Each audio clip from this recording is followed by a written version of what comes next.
I'd like to thank everybody for coming today. To say that the last 6 months has been a big challenge and a big mountain for me would be quite of an understatement. From those of you that don't know, I was diagnosed on May the 15th with a form of leukemia called ALL. And the other thing that I've had to learn in the last 6 months is I've gotten to become not only a tennis coach, but I've become a part-time medical professional. And so I've got to learn quite a bit about the medical field over the last 6 months. And so to say that it's been a challenge and been difficult is really an understatement. But the one thing that has carried me through has been a deep-rooted faith in Jesus Christ.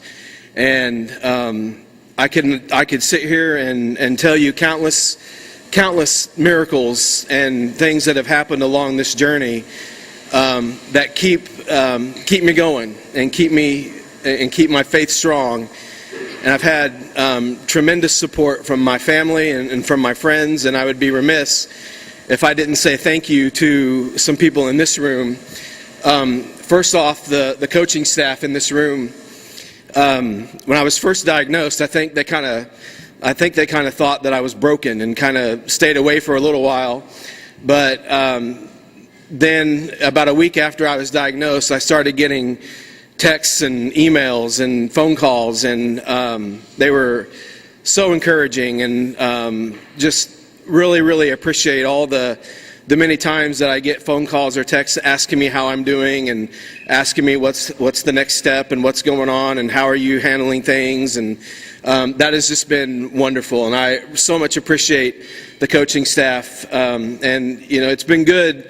It's been therapeutic for me to be able to follow you all and follow your seasons from a distance, and root along with you. And you know, I can't thank the college enough for having Rick Cole and his services. The funny thing is, since Rick's been here, I don't think I've watched a single game of his until I've been diagnosed. And so, sorry, Rick, but I've gotten to know you quite well in a different way, and I've gotten to watch most every football game and a lot of the basketball games and the soccer games, and that's been a great therapy for me.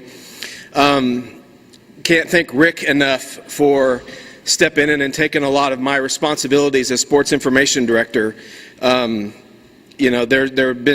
There's just a lot of times when, and those of you that have had family or know what it's like to go through chemotherapy, there are just some days that you don't even want to wake up, and there are some days that you don't even want to move your mouth, and there are just some days you just can't do anything. And to know that I have the support from you for helping me with a lot of my responsibilities was a big relief, and I appreciate it. For Darlene, for allowing me to still continue to do what I can do from home. The one thing that the doctors have told me that I cannot do is I cannot coach, I cannot exert myself physically, I can't get that blood pressure going. But you know, as long as I can do my job sitting from a chair with a computer on my lap, then she's fine. My doctor's fine with that. So thank you for allowing me to continue to do the job that I can do, because again, that it's very therapeutic for me to be able to do that. As far as what lies ahead, I've been through 9 rounds of chemotherapy, and I thought at the time that was going to be the roughest part of the whole deal. But the biggest mountain that I have left to climb is in front of me in about a month. And I leave Liberty on the 10th of January, and I will be admitted on the 11th of January to Nebraska Medical Center in Omaha, Nebraska for a bone marrow transplant. I didn't realize this until this week, but again, I talked earlier about a lot of the miracles that have happened along the way, and probably the biggest miracle that has happened to us was we were able to find a bone marrow donor that matched me perfectly. And not only did we find one, we found 3. And I didn't realize this until last week, but some of the nurses were telling me that's the equivalent of winning the Mega Millions. And having 3 people that my doctor could choose from was an absolute miracle. And my doctor looked for three things that he wanted in the bone marrow donor. He wanted a young male. He wanted that male to have my same blood type, and he wanted him to test negative for a certain virus that they look for, and he was all three of those. And so the donor has graciously agreed to donate. I will not have any contact with him. I won't get to meet him until hopefully a year after the transplant. But the transplant will happen on January the 15th, and then that will require me then to stay in Omaha for 100 days. I have to be within a 30-mile radius of the hospital for 100 days after the transplant, just so they can keep a close eye on me and make sure that the transplant is working and that my body is not rejecting the transplant. And so if we've timed it right, looks like I'll be back here as long as everything goes well. Looks like I'll be back here sometime in late April. And after that, hopefully back here at William Jewell. And you know, a lot of the things that I have in front of me, you know, I always try to place little things to put on my bucket list to do. And you know, one of them is to get back and coaching next fall and coaching my team and being back to normal, you know, and being back in my office and working. But another one is one of my great friends, Walt Holt, is here with me today, and Walt and I would run together every Wednesday morning, and that's next on my bucket list after that is when I'm back healthy again. Walt and I are going to go running again, and that's some, you know, those little things that I keep putting in front of myself that keeps giving me strength and keeps helping me to move on. The very last thing that I wanted to share with you today is, you know, I mentioned at the beginning that a lot of the coaches would send me emails, and one of them in particular, Coach Kress, would send me an email every day when I first got diagnosed, and she called it Jill's Random Thoughts.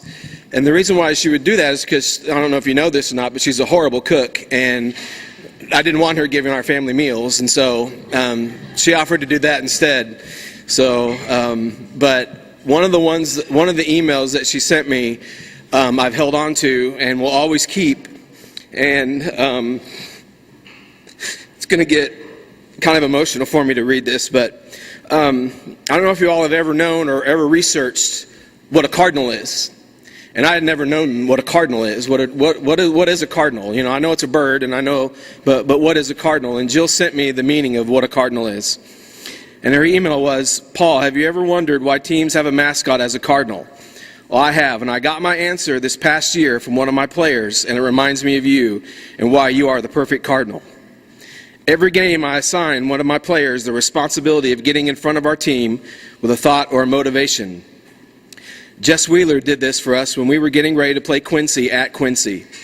They were number one in the conference at the time, and we ended up having them down by over 20 at the half and then beat them by 30 at the end of the game. A cardinal is a bird that is very protective of its territory.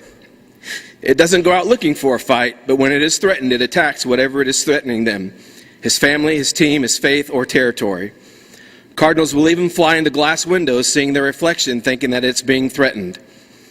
When they run into the glass, they get knocked down a bit, but get dazed for a bit, and then they get up back to flying, they refocus, and they get back to protecting again.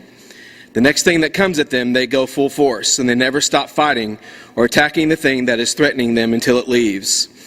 She says, Paul, that you are a cardinal, and it is a great day to be a cardinal. You're one of the most easygoing guys I know, and you are very protective of your family, your tennis team, and your faith.